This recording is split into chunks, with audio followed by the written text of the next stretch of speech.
Camarades patriotes ivoiriens, camarades panafricains, amis de la Côte d'Ivoire et de l'Afrique, je vous salue. Je voudrais me présenter. Je suis Richard Dakouri, ex-membre de l'Alliance de la jeunesse pour le succès national, qui était un mouvement de jeunes qui se battaient pour maintenir les institutions de la République et la démocratie dans notre pays, la Côte d'Ivoire. J'ai été également président de la Sorbonne qui était un espace de libre expression, l'espace de la restauration spirituelle et intellectuelle, l'espace de la consommation de la parole, l'espace où les idées s'entrechoquent, l'espace de la démocratie par excellence, l'espace de l'expression plurielle.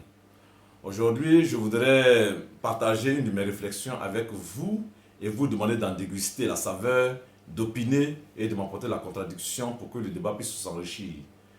Et c'est sans aucune acrimonie que je voulais aborder ce sujet qui certes n'est pas d'actualité, mais ce sujet nous permettra de comprendre l'actualité politique ivoirienne.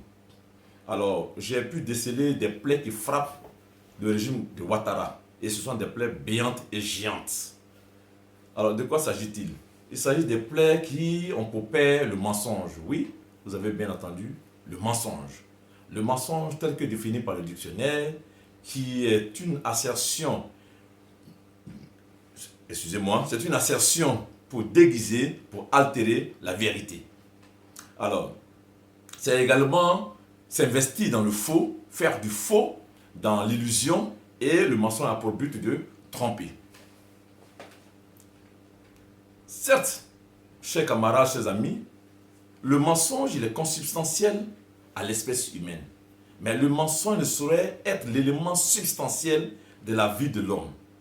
Et il arrive souvent que l'on puisse mentir pour se sortir des situations difficiles. Toutefois, lorsque le mensonge est bien orchestré, bien organisé, bien huilé et revêt la forme institutionnelle, ce mensonge se transforme alors en une bombe sociale de destruction massive. Et les personnes qui le portent s'affranchissent de la vérité, de la réalité, et vivent le mensonge comme un parfum de bonne odeur, vivent le mensonge comme une vérité absolue. Dans ce cas d'espèce, le mensonge alors se transforme en une véritable pathologie incurable. Et c'est le peuple qui en paie le plus grand prix. Alors, j'ai observé la gestion du RDA au quotidien, leurs paroles et les actes. Est-ce que cela concorde évidemment avec ce qu'ils font? Est-ce que ce qu'ils disent, ce qu'ils ont dit de beau, de réel, concorde réellement avec la réalité? Je pense que le RDS est véritablement surestimé et ils ont sous-estimé la pénibilité de la tâche qui les attendait au sommet de l'État. De quoi s'agit-il?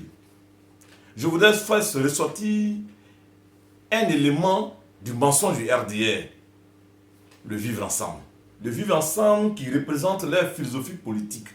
Le vivre ensemble qui est leur doctrine politique. Et c'est le vivre ensemble qui est le titre phare de leur programme de gouvernement, leur projet de société.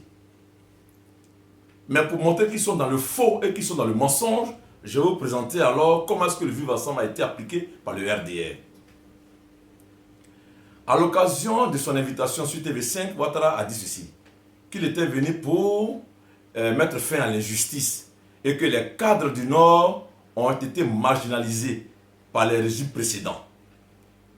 Et c'est pour cela qu'il va alors instaurer ou alors instituer la politique du rattrapage ethnique. C'est grave. Cette phraséologie est très grave. Comment est-ce qu'un homme politique qui dit être un homme politique et qui est de surcroît chef de l'État peut se permettre de faire une telle stratification? Comment peut-il se permettre de faire de pareilles choses alors que la Côte d'Ivoire, c'est 63 ethnies? Mais qu'est-ce que nous dit le vivre ensemble? Voilà ce que nous dit le dictionnaire internaute. Le vivre ensemble, c'est un concept qui exprime les liens pacifiques qu'entretiennent des personnes, des peuples ou des tribus avec d'autres dans un environnement de vie et leur territoire, ou leur territoire plutôt. Voilà ce que dit le dictionnaire vivre ensemble. Et il y a d'autres écrivains, d'autres penseurs aussi qui disent que le vivre ensemble, c'est accepter l'autre malgré nos différences. C'est contribuer à la cohésion sociale, c'est pardonner, c'est s'aimer. C'est ça le vivre ensemble. Mais cette parole d'Alassane Dramane Ouattara a exacerbé le communautarisme et a essentialisé la population ivoirienne. Et ce sont ces éléments-là qui constituent un vice rédhibitoire à la réconciliation nationale et à la paisibilité du climat social. C'est très grave. Donc ça, c'est un mensonge. Parce qu'ils n'ont pas respecté l'esprit et la lettre même du vivre ensemble. Ils ont violé les préceptes du vivre ensemble. Donc c'est un gros mensonge. On ne vit pas ensemble aujourd'hui parce que les Ivoiriens se regardent en chaîne de faïence. La société est fissurée, la société est déplanifiée, la société est déstructurée. Un mensonge et un gros mensonge. Je ne vais pas aussi parler de son programme économique, mais soulever quelques points de ce qu'il a fait. Enfin, ils nous disent que le salaire minimum est passé désormais de 30 000 à 84 000 francs. Ce n'est pas la réalité, c'est un mensonge. Faux et usage de faux. Ils nous disent aussi également qu'il y a eu 1 million d'emplois. C'est un mensonge. Ils nous disent aujourd'hui qu'ils se sont battus pour la démocratie. C'est un mensonge. Ils nous disent qu'ils se sont battus pour la justice. C'est encore un gros mensonge. Parce que les prisonniers politiques qui depuis 2011 ont été arrêtés, les prisonniers militaires qui ont été depuis 2011, aujourd'hui ne savent même pas les raisons pour lesquelles ils ont été arrêtés. Et ils ne sont pas encore jugés. Et beaucoup meurent et d'autres sont en train de mourir encore aujourd'hui. Donc c'est grave. Ouattara est en train de plonger la Côte d'Ivoire dans la déchéance. Et cela contribue véritablement au délitement de la pensée politique en Côte d'Ivoire. Je suis déçu. Je ne suis pas tout à fait déçu parce que je m'y attendais plus ou moins. Et les Ivoiriens avec moi. Chers amis, la Côte d'Ivoire vit dans le mensonge. Le régime de Ouattara vit du mensonge. Par le mensonge et pour le mensonge. Lundi, ça ment. Mardi, ça ment. Mercredi, ça ment. Jeudi, ça ment. Même vendredi, le jour de Allah, ça ment toujours. Samedi, ça ment. Même dimanche, le jour du Seigneur, ça ment. Dans les bureaux, ça mange. À la télévision, ça ment. Même à la CPI, quand il vient pour rendre le témoignage, ils mentent. Tous les jours, ils mentent. Et même encore à la télévision nationale ivoirienne, ils mentent. Sur les plateaux des chaînes de télévision internationales, ils mentent toujours. Le mensonge est leur quotidien. Le mensonge est leur habitude.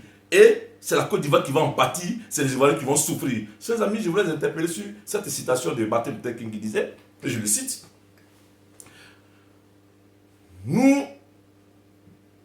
qu'est-ce qu'il disait Martin Luther King? Je vais revenir sur sa pensée, excusez-moi, on peut oublier, mais il a dit, nous devons apprendre à vivre ensemble comme des frères, sinon nous allons mourir tous ensemble comme des idiots. C'est une pensée véritablement à méditer. Chers amis, je voudrais vous appeler alors à apporter une contradiction à ce que j'ai dit, sans injure, sans invective. La parole est libérée parce qu'elle est libre. Dieu est Dieu. Je vous remercie et à la prochaine.